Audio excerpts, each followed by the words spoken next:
started in the early 80s. We're about 43 years old now. And it has grown and changed, and but one thing's consistent: we honor the 8 high schools in Anderson, South Carolina, Anderson County, on a weekly basis during the football season. We do Offensive Player of the Week, Offensive Lineman, Defensive Lineman.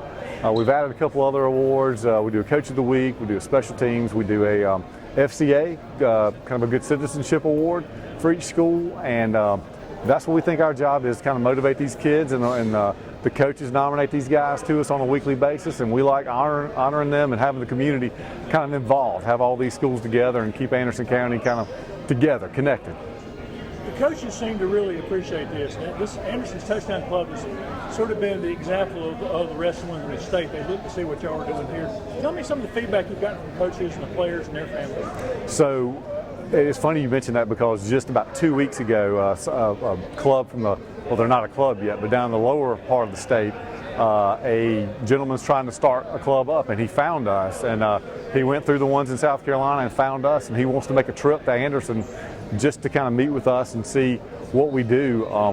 The players is nothing but positive. The coaches, I think the coaches like being able to incentivize the kids, where if you do play at an elite level, they will nominate you and put you up for a Player of the Week, and you'll get recognized in front of 100, sometimes 200 people at our meetings. And it's to the gentleman that's going to start that new club, I don't know how you replicate this. Like in a small town, how you get this many people out on a weekly basis. And luckily we have 8 schools, so some counties don't have that many, but it is a hard thing to start from scratch, but I'm so glad we've got it, and I'm glad we're kind of gaining steam. I mentioned on the podium earlier, Wren, we recognized them for winning the state championship a couple years ago, and honestly, like maybe 14 days after that meeting, that was the shutdown for COVID, and you're wondering, are you going to make it another season? Are we going to have football this season?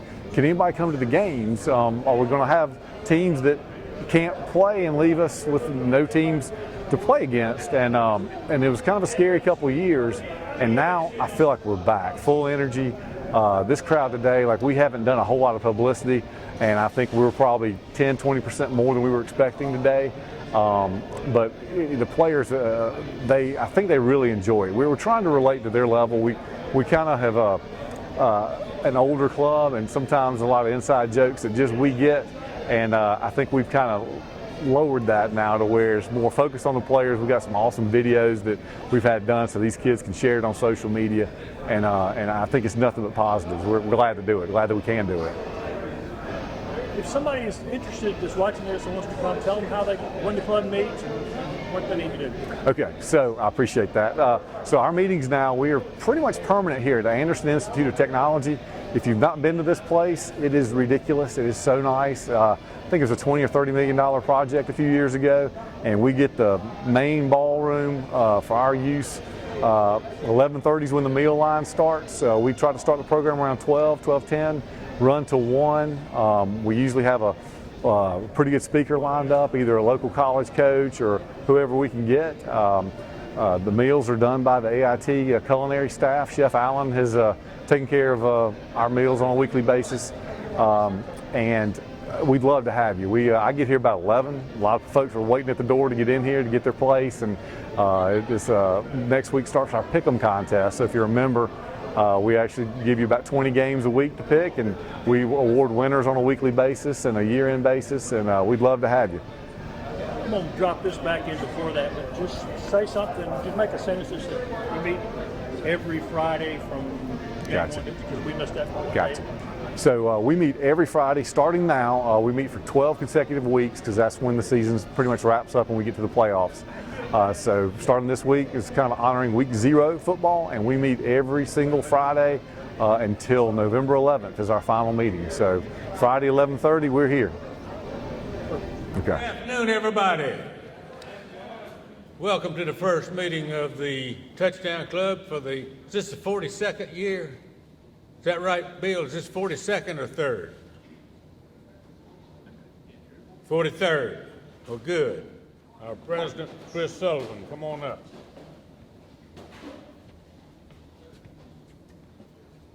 Thank y'all for coming today.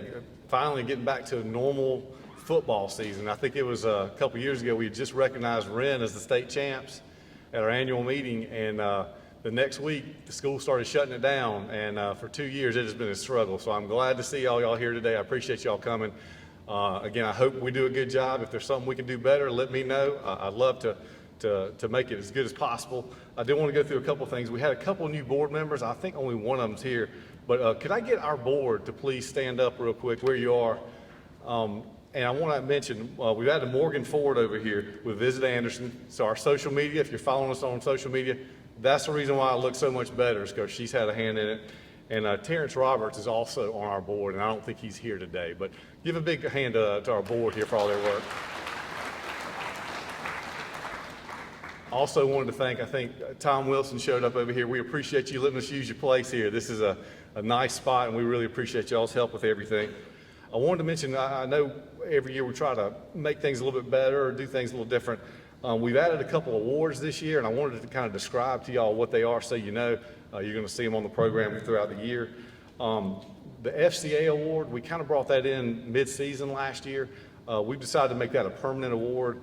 And what we've done is have each of the coaches will recognize one player from their team as a character award. So throughout the season, we'll have all 8 schools. They'll have their one representative come and receive the award. So that's something that we've made permanent, and we are happy to have it. And I want to thank Ralph Hayes Toyota is sponsoring that award. So huge shout out to them for doing that. We've also, this was a little more complicated. We started a community spotlight award. At our last board meeting, we were talking about how we're a football club and all we do is football, but there's so much more, and these clubs are so hard to form. Like there's tip-off clubs that kind of come and go for basketball, and it's really hard to recognize the rest of the student body, the rest of the athletes that don't get the recognition. So we kind of came up with the Spotlight Award, and we're running with it this year. Glenn Constructors is our sponsor for that, but we're kind of going around and finding super unique athletic achievements from our high schools, our 8 high schools.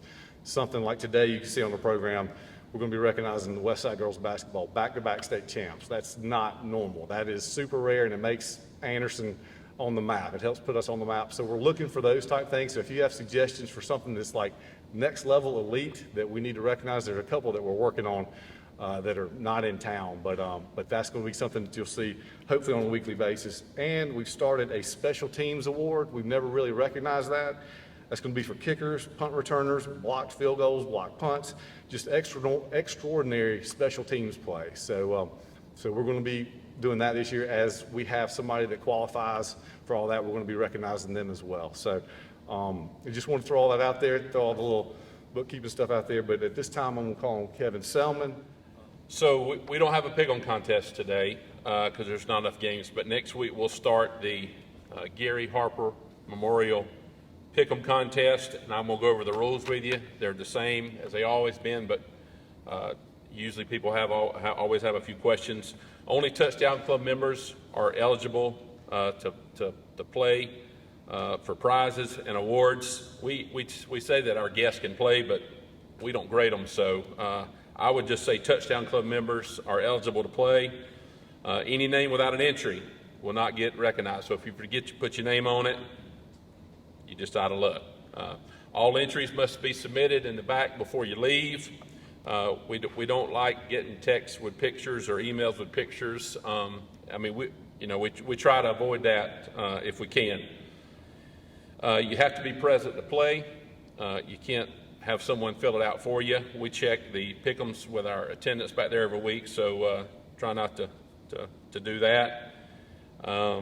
Let's see. Any game that you don't pick is automatically counted as a loss. So if you forget to bubble in the number, it's a loss. Each week we'll have a winner of the week and a loser of the week. Our winner of the week will be the Dallas Jones Pick'em winner of the week each week, named after lovely Dallas Jones. When it comes to tiebreakers, under always beats over. So if the total point score was 50 and you pick 51 and someone else picks 2, 2's going to beat 51. Under always wins. We'll have, if for some reason a game that's on the schedule is not played, it'll be a win for everybody. we'll have 10 weeks of pick'ems. So if you're here for all 10, your best 8 will count. We'll throw out your worst 2 weeks. And at the end of the year, we'll have a first, second, and third place prize. Yearly standings, we'll put them out starting in the last 2 or 3 weeks before the season's over. And I forgot to mention, we'll also have a last man standing contest. It's the first game on the sheet each week. And we'll play that out until we have a winner. And I believe that's it. If you have any questions, you can come see me after the meeting. And as Coach Dickie Smith makes his way up here on the stage for our Players of the Week. Chris, where are you at? Come right here. I'd like to take credit for this, but y'all really don't know the time and effort that Chris Sullivan puts in this club, and I think what we've seen so far is a big step in the right way, and we really appreciate it. I know these kids do. Players of the Week. Just about everybody's cranked up and get ready to play. I think Westside and BHP were the only 2 that didn't play last week, and they open up this week against each other. So, our offensive player of the week, Quay Alexander. When I call your name, if you'll come right up this way toward Chris. From TL Hanna High School, he's a junior running back, 5'9", 155 pounds. He had 9 rushes, 130 yards, averaging over 14 yards a touch, in Hannah's 43-3 victory over Boiling Springs. With Quay today is his mom, Brittany Alexander. Please stand up, Brittany, who informed me I taught her in school, so it makes me how much older.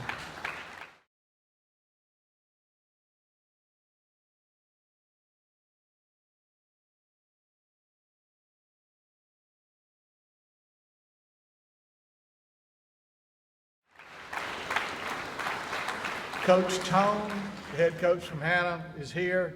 Coach Tommy Bell, the athletic director. Tommy, you're here somewhere, stand up. And Coach Walter Mayfield, the principal's here. All right, our offensive lineman of the week is, I told you I was gonna mess it up. Dwan, did I say that right? Dwan Wardell from Powdersville. A junior offensive tackle, 6 foot, 201 pounds. He graded out 83%. He had 4 knockdown blocks, gave up no sacks and 25 pass attempts in Powderville's 47-23 win over Broome. With him is Coach Muster. Notice I didn't say Mustar like I did last year. Coach Muster, Coach Norton, the line coach. His dad, Derek Wardell, please stand, Mr. Wardell, and his uncle, Lonnie Norton.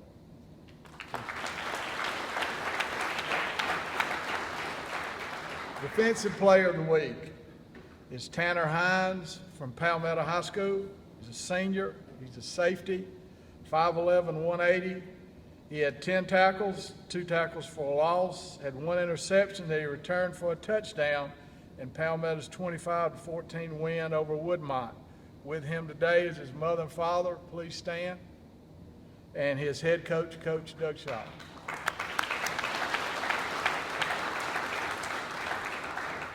Defensive lineman of the week is Trent Garner, a freshman defensive end, from Pendleton High School, 6 foot, 165. He had 8 tackles, 3 tackles for a loss, a quarterback hurry, 1 forced fumble, and Pendleton's 41-9 win over Dixie.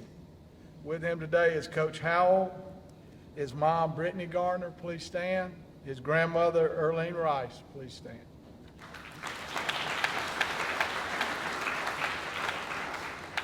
The coach of the week is Coach Doug Shaw of Palmetto. He led his team to a 25-14 win over Woodmont to open up their season. And if any of you don't know, Coach Shaw's father was a legendary coach in this state, and I know he's looking down and very proud today. Since the coaches are speaking today, I'll let them inform you about who they play and this, that, and other instead of going through where the games are. But we'd really appreciate what these young men have done, and I appreciate your support.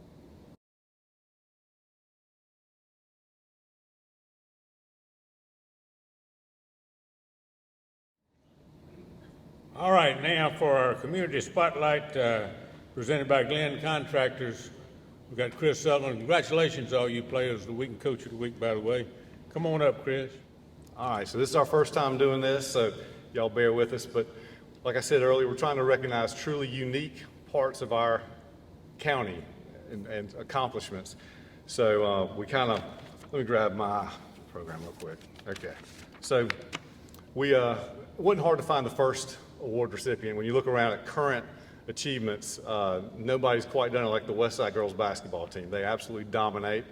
My daughter plays for the Hannah basketball team, and she got absolutely dominated by your team. So I can justify straight up, they are good, and there's not a weak link in that team. I'm going to go through just a couple of their stats, and I'm going to call them up. Their season summary. They started and finished the season ranked first in the state of South Carolina for Region 1-4A as the defending state champs. They finished the last two seasons with a 16-0 record in region contests, 38-game win streak, perfect 28-0 regular season record. 5 players were on the Region 1-4A all-region team. Isaiah Bell, Benaya Pruitt, Olivia Randolph, Ari Scott, and Destiny Middleton, 5 on all-region. 2 made all-state, Destiny Middleton and Ari Scott. Anderson, Greenville, Upstate, and South Carolina 4A State Player of the Year was Destiny Middleton. Region 1-4A and South Carolina State Coach of the Year, 401 career wins, and 2 players selected for the North-South All-Star team, Benaya Pruitt and Isaiah Bell.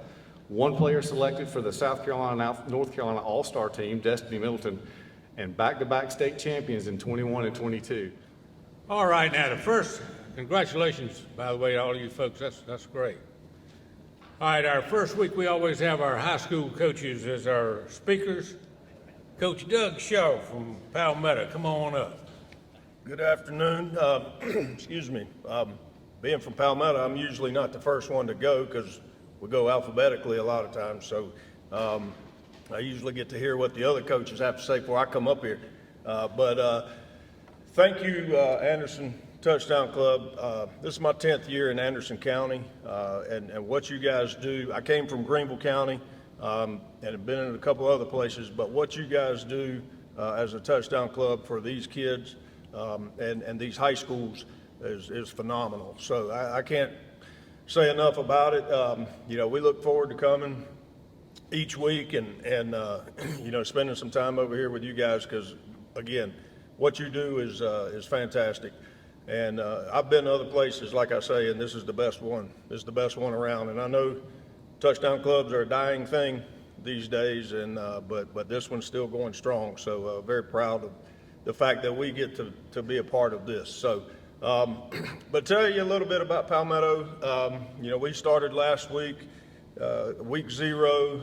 I'm not a big fan of playing week 0, but because of realignment, the phones blow up and you're trying to get non-region games, and we circled back and played Woodmont, who we always played week 3, and somehow or another we ended up back with them week 0 because we were trying to make schedules. So had a really good showing last week. You know, they run an offense that our defense was on the field so long, they feel like they're still out on the field. I mean, Woodmont gets the ball and keeps it, and so we had to capitalize when we had the opportunities, and we did, and they made a couple mistakes. You know, Tanner picks the ball off, runs it back for a touchdown. They fumbled a punt inside the 20, which gave us great field position.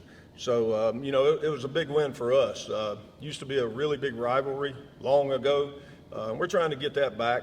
And but you know, we come back with a decent number of returning players from last year. This is my 28th year as a coach, and grew up around the game. This is the first time, or last year was the first time I can honestly say we didn't have a quarterback. There was no one to play quarterback, and we took a kid that played C-team football, 14 years old, that couldn't drive a car, and made him a quarterback, and he did the very best he could for the first few games of the year.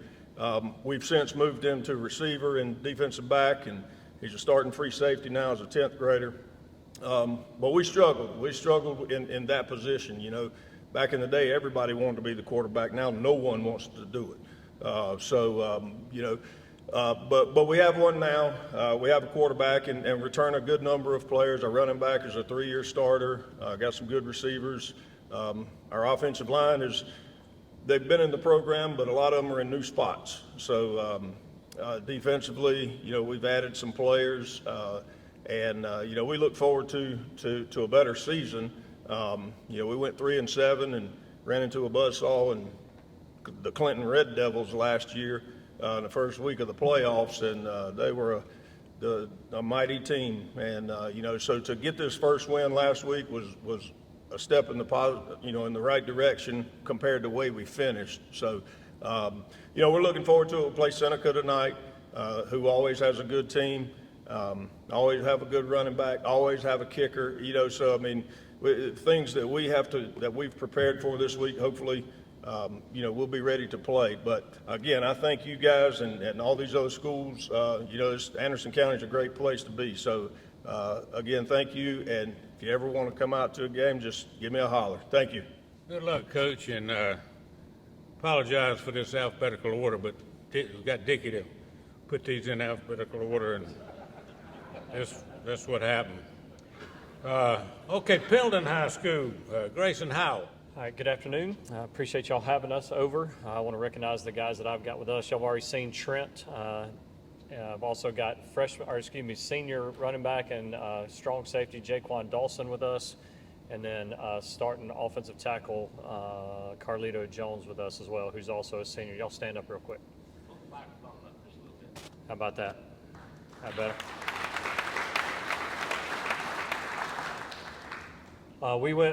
We did all those, as coaches did this a few weeks ago at the Chamber of Commerce breakfast, and I said then, and I'll say again, we were young last year. We went 1-9. By the end of the season, I think we were starting 7 freshmen and sophomores on defense in the region that we played in with Daniel and BHP and Wren and and who else were in there? Just BHP, a lot of people. It was tough for us. We were 1-9.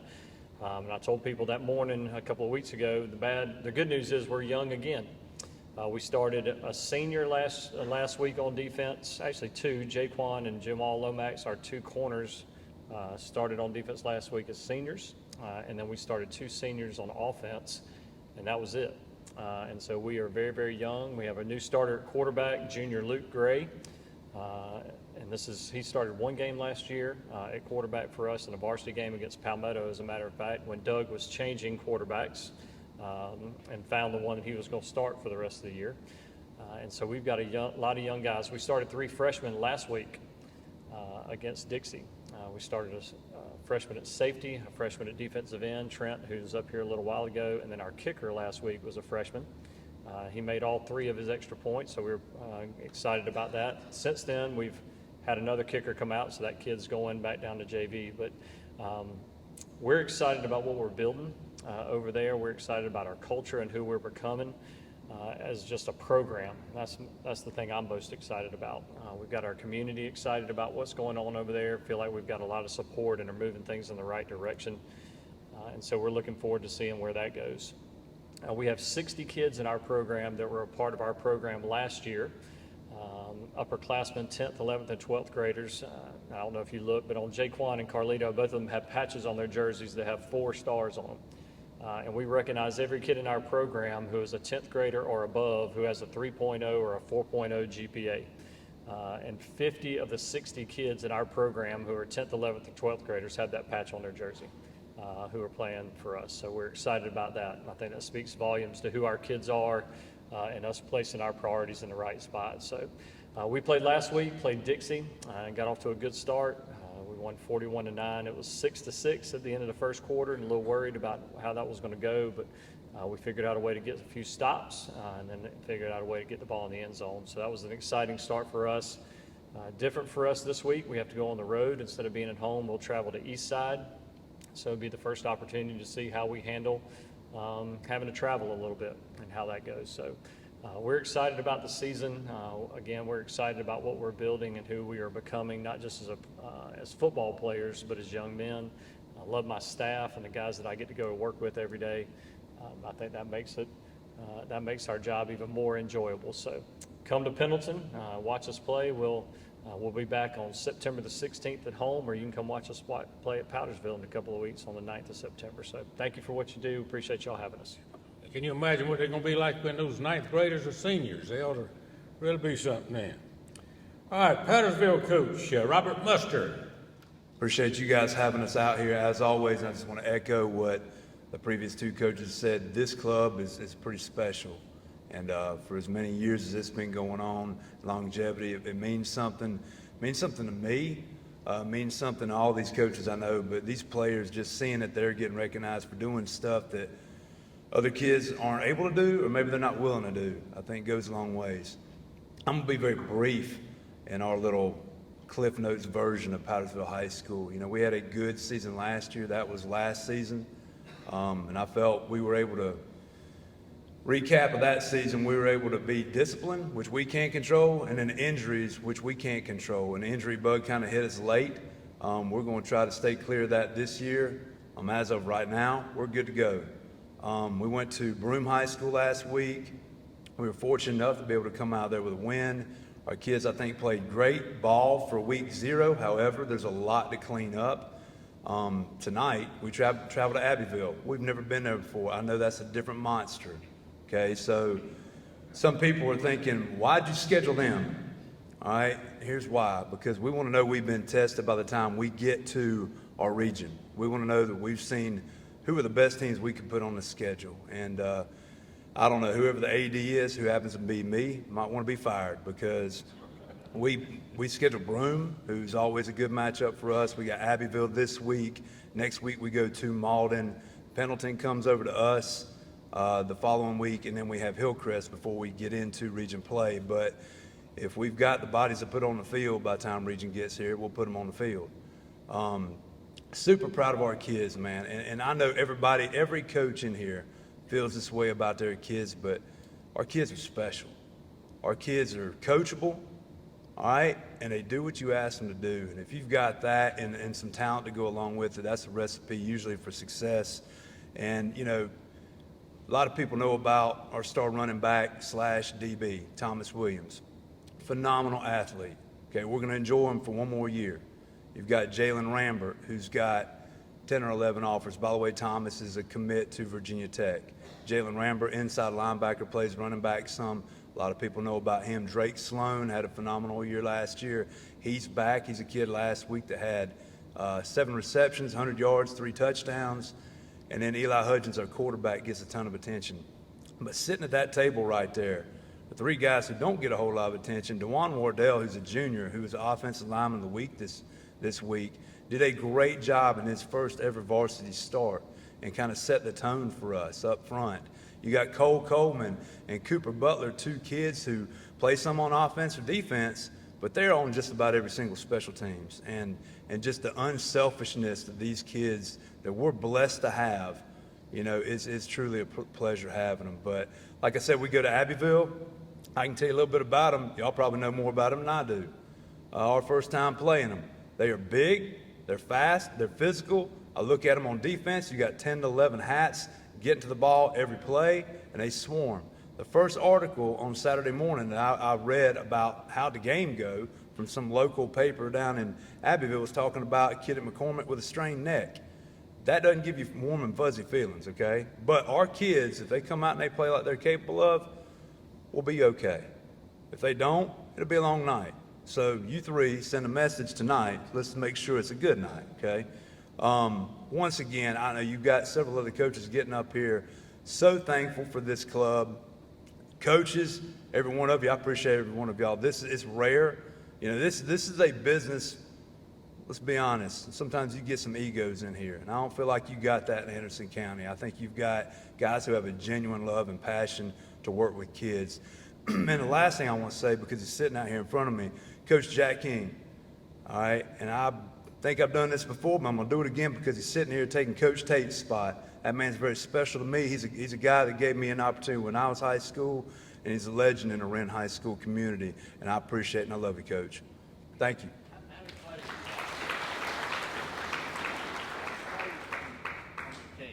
many players? How many do we have? We dress out 51 varsity guys. Yeah, and like 20 something seniors right now. So we got some returners coming back.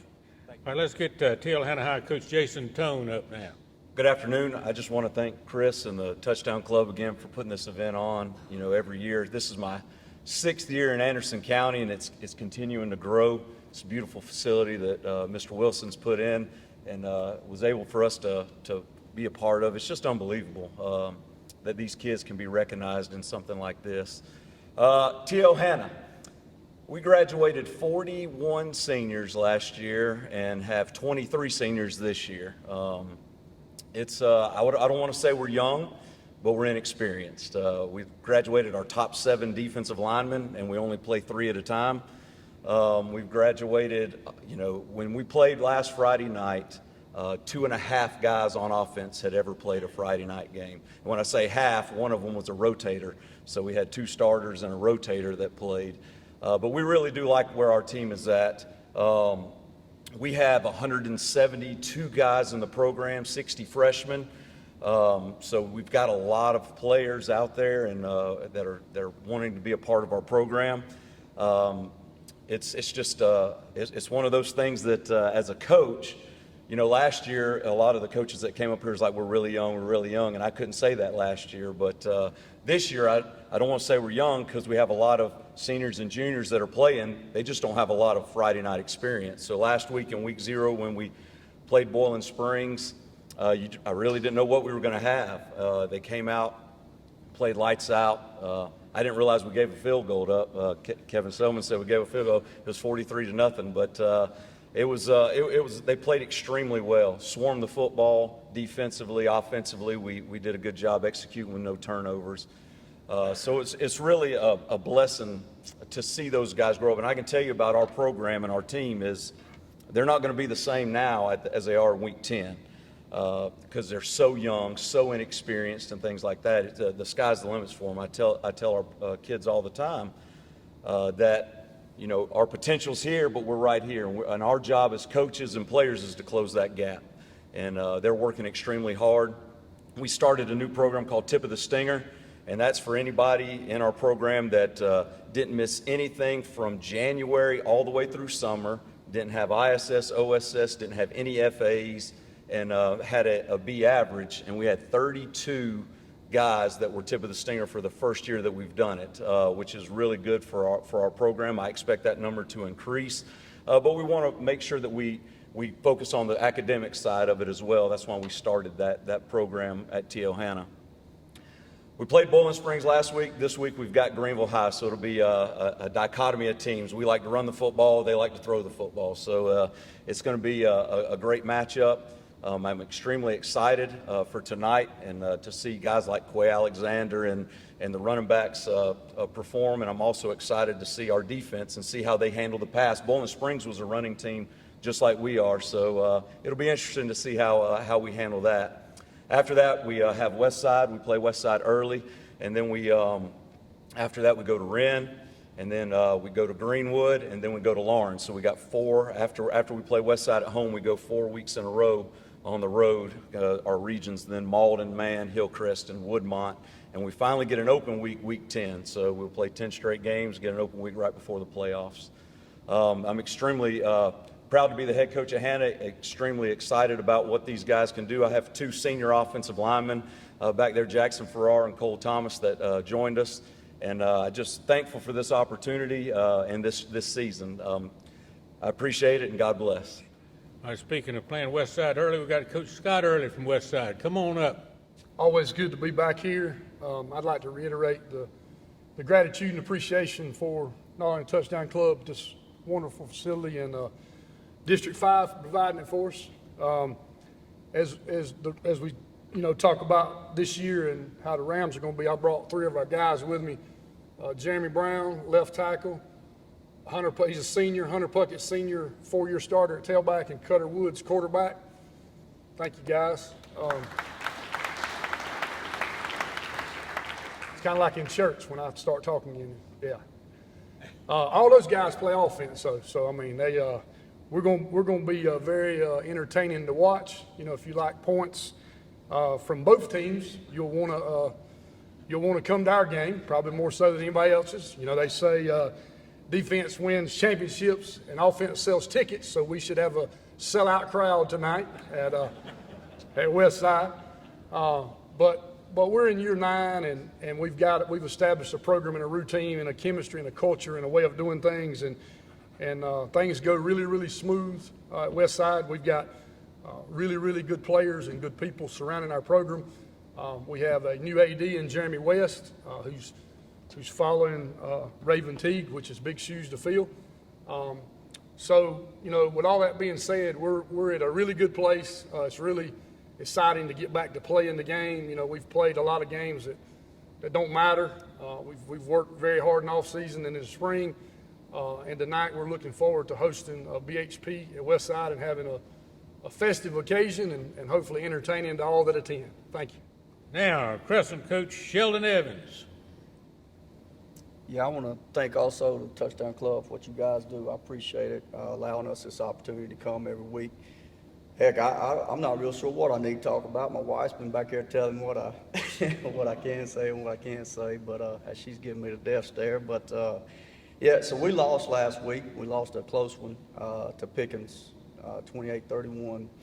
I tell you a little story how my life goes when you lose. I turn into a grumpy man. I turn into a big old baby. I start complaining and pouting about everything. So, and how my household is, it's kind of crazy. So we had a C-team scrimmage. I believe it was Wednesday. So we had some kids that we had to, I didn't, but my AD and my resource officer was telling all these stories. Well, I can't believe these parents. They drop these kids off, they don't supervise them, got kids running all over the place, tearing stuff up, whatever. And so I joined in, I'm like, yeah, that's ridiculous. I can't believe people don't watch their kids no better than what they do during these games.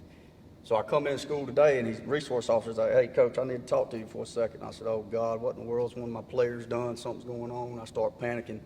He said, that kid that we ran off, I hadn't told you yet, but that kid that we ran off the scoreboard, that was your son, Maddox. So, you know, that's typically how it goes in my household when we lose. So I hope that you get some humor out of that. But apparently his knucklehead self was on top of the scoreboard on the softball field throwing rocks. So anyway, but today's looking better. I ate a whole piece of chicken. I didn't get any meat or anything on me, so that's all right. So we're turning around a little bit. But so we lost a close one to Pickens. Unfortunately, we made a lot of mistakes. I didn't have our football team prepared and ready to play. But I love them. They're good kids, and we got to line up tonight against Dixie, and hopefully, if we don't make mistakes, we can get back on the right side of things, and my son won't end up on scoreboards and all that stuff. But here with me today, and we've got Abbeville Tool on the schedule, so if you can, bruise them up a little bit, week 4, we play those guys. So I think we did it for a gate, not necessarily a test, but anyway. So I got Steele Sears, if you stand up for me, Irvin Basilio, and Ahmad Powell. These are some of my guys that, I'm sorry, go ahead. These are some of my guys, and they do the right thing on and off the field. So we do have a team full of those guys. They make really good decisions, and I'm very proud of them. And I love my guys. I love my community, and I'm proud to be Crescent High School's football coach. And hopefully we'll get after it tonight, and maybe I'll be back next week in a better mood. Thank you, guys. All right, BHP coach Russell Blackston. Thank you so much, Anderson Touchdown Club, for what you do. We really appreciate that, and you're helping build lockers and memories and things to put on the wall for these kids, to look at forever. Thank you, Nancy, for always keeping me in line, keeping me in touch, making sure I get everything in on time. And a little bit about me real quick. It's 27th year, 23rd at BHP, 13th as the head coach. Right now we have 91 players in our program. 14 seniors, 12 juniors, 34 sophomores, and 31 freshmen. 70% of our roster is current 9th and 10th grade, okay? We'll dress out 43 tonight when we go over to West Side tonight. Last night we dressed out 48 on our JV roster. We have 5 returning starters on offense, okay? Tonight we should be 5 seniors on offense, 2 juniors, 2 sophomores, and 2 freshmen starting on offense for the Bears. Defensively, we've got 5 senior starters. It'll be 6 seniors, 2 juniors, 2 sophomore and 1 freshman. Our motto at BHP is the best is yet to come. We feel that. Very proud here to represent BHP, and I love these guys to death. Our quarterback, A.J. Pendleton, number 7, if you'll stand up. Our linebacker, defensive tackle, Anthony Brantley. Call him Chili Pepper because when he got here, he looked like the Red Hot Chili Pepper, and you guys know that group. Cameron Darby, starting 3-year starter at left tackle for us, right tackle for us. Thank you, guys.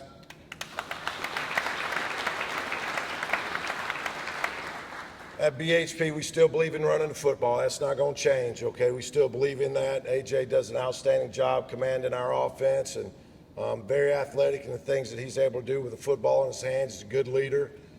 Defensively, we're going, a little bit smaller than we're used to being on defense at BHP, but those kids play hard. They get after the ball, and have a good time. We got our work cut out for us tonight at Westside. We really do. We're excited for the opportunity to get out and play, be in game 1. We want to see where we're at. As far as my family goes, Will's a current junior at Clemson, still playing football. My youngest son, Alex, was a freshman, so me and Sweet Tootie, we're empty nesters at home, and that's been a little bit different for us. But, Will's going to get to come to the game tonight, and so that's exciting. And Coach Early, when y'all score all them touchdowns tonight and y'all start doing that light show, okay? Well, if y'all do it 7 or 8 times, leave the damn things off so we can go home, okay? All right, thank you for what you do.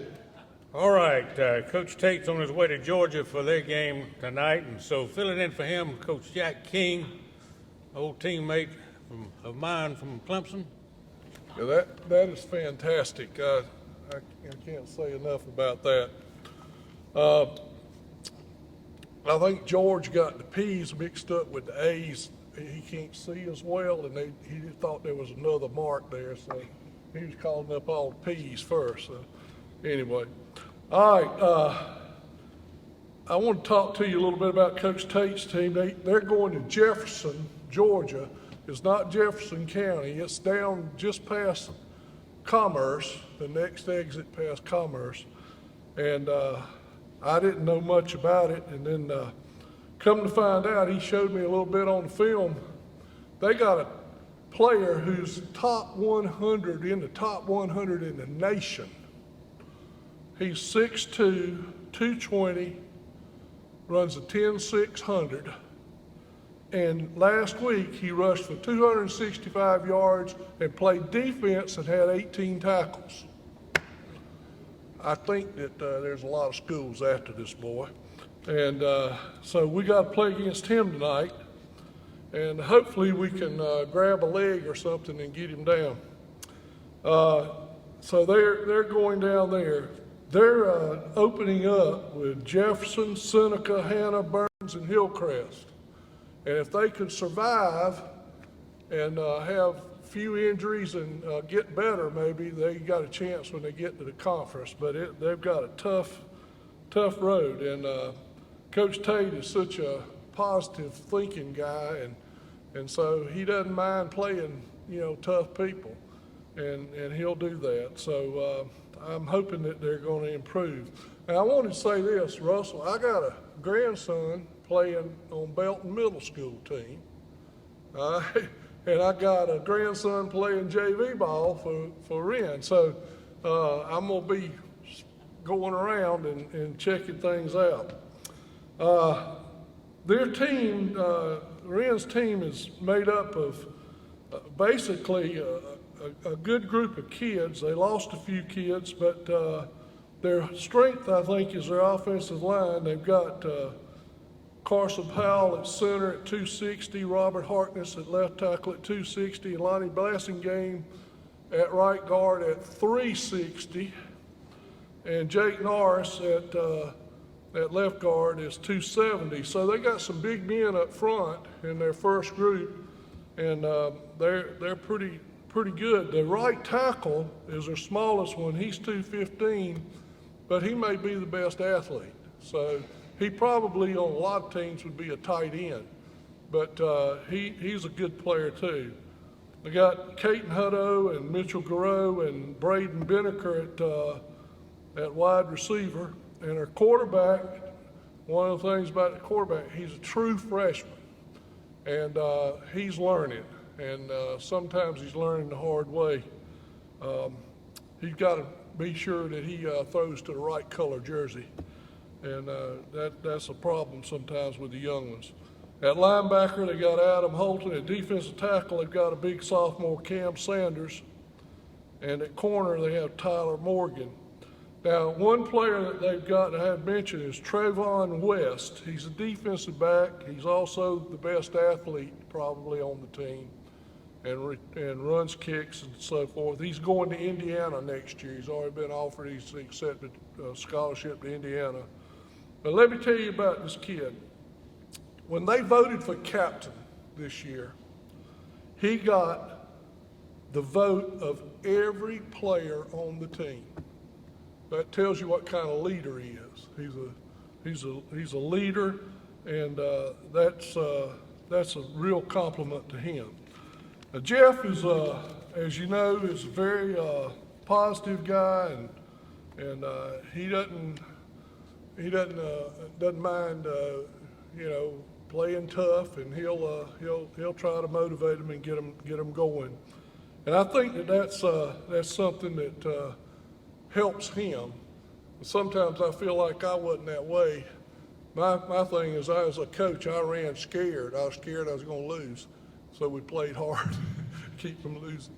But Jeff is a real positive guy, and he does a good job with those kids. Good job, Jack. I didn't know you were a comedian, too. All right. Okay, folks, you all got a lineup for the speakers this year, I guess. Next week we got Shap Boyd, Erskine coach. I think it'll be real interesting to hear from him after their first year last year. And we've got the new athletic director at Clemson after that. We've got Wes Goodwin, the new defensive coordinator at Clemson. They ought to be really good. Want to explain one thing to you. Down here we've got Riley Johnson with an asterisk by it and Bobby Lamb. He, of course, is an NCAA official. He can't be sure when he can be here. He gave me 2 dates. I can be there one of those. And Bobby Lamb, our coach at AU, said he could be here at either one of those. So Riley's going to come whenever he can, and the other day, Bobby's going to take that one. So I think it's going to be a great lineup. It's going to be a great season. Y'all try to be back here every week.